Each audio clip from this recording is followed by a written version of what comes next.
Bonjour à tous, bonjour à toutes, bienvenue sur la chaîne Happy Prof, je suis Stéphanie Chauvel. Et je suis Valérie Renaudot et nous sommes toutes les deux professeurs et formatrices académiques. Alors de quoi va-t-on parler aujourd'hui, Stéphanie? Eh bien aujourd'hui on va aborder l'anti-sèche vertueuse qu'on avait énoncé dans une de nos vidéos et on aimerait un petit peu vous présenter plus en détail en quoi consiste cette stratégie.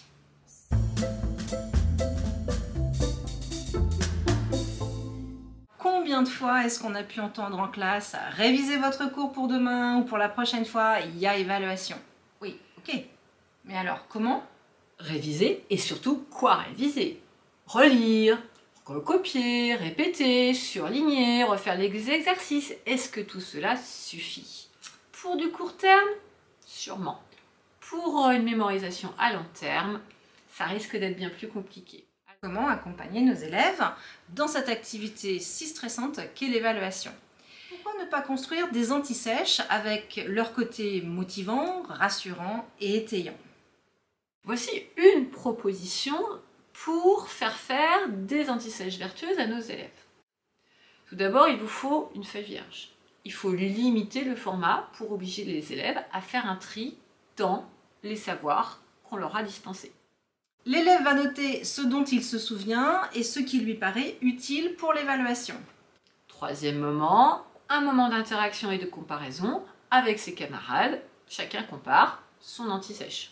Puis les élèves vont compléter ou corriger leur anti-sèche à l'aide de leur cours. Il peut y avoir, si on travaille cette anti-sèche sur plusieurs temps dans la séquence, un temps de lecture de l'enseignant qui va vérifier ce que contient les anti-sèches de chacun. Ensuite, il y a un moment de projection des anti-sèches pertinentes qui ont été choisies par l'enseignant. Un échange collectif en classe se fait pour faire émerger les incontournables de l'anti-sèche, les critères qui font que cette anti-sèche va être utile ou non.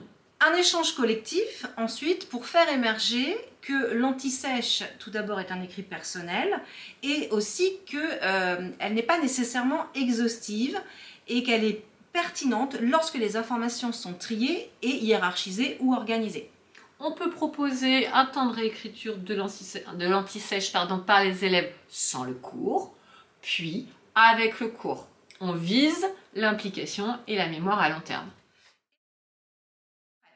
Elle va être utilisée lors de l'évaluation au bon vouloir de l'élève qui toutefois va signaler à son enseignant le nombre de fois où il l'a utilisée au cours de l'évaluation.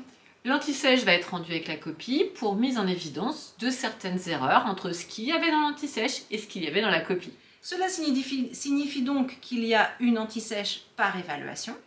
Attention, on ne pénalise pas les élèves dans le barème parce qu'ils ont utilisé leur anti-sèche. Par contre, la compétence mémorisée ne pourra pas être évaluée. Il y aura un item d'évalué en moins par rapport à ceux qui ne l'ont pas utilisé.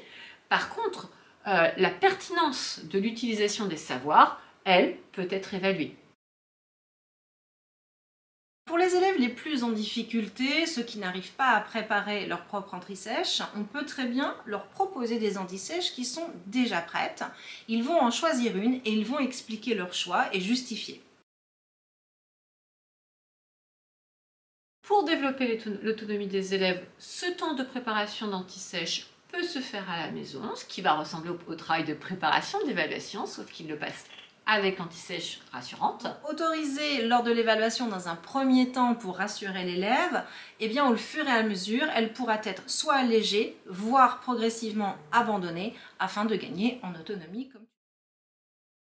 Dans un avenir plus ou moins proche, l'anti-sèche pourra être utilisée comme outil de mémorisation, mais plus de consultation lors de l'évaluation. Peut-être par exemple juste une lecture avant l'évaluation. Ou bien on peut également proposer petit à petit de faire juste l'anti-sèche avant l'évaluation, le sujet retourné, pour convoquer la mémoire à long terme. Cette anti-sèche vertueuse est un véritable outil pour les apprentissages dont il faudra apprendre petit à petit à se passer au moment de l'évaluation. Déjà, ça va permettre aux élèves d'anticiper les questions qui sont posées lors d'une évaluation. D'organiser des éléments de réponse. C'est également un moyen pour les élèves de se rassurer, surtout pour les élèves dont les apprentissages sont fragiles et qui manquent de confiance en eux. Réduire le stress et ainsi montrer ce dont on est capable. Prendre conscience des besoins également pour réussir l'évaluation.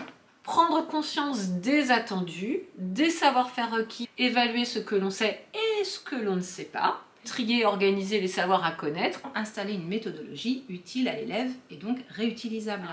Testez cet outil, dites-nous ce que vous en pensez, ou bien si vous l'utilisez déjà, mais avec une autre méthodologie. On attend vos retours d'expérience et des commentaires. Voilà, et n'oubliez pas de liker cette vidéo et on se retrouve très bientôt sur Happy Prof.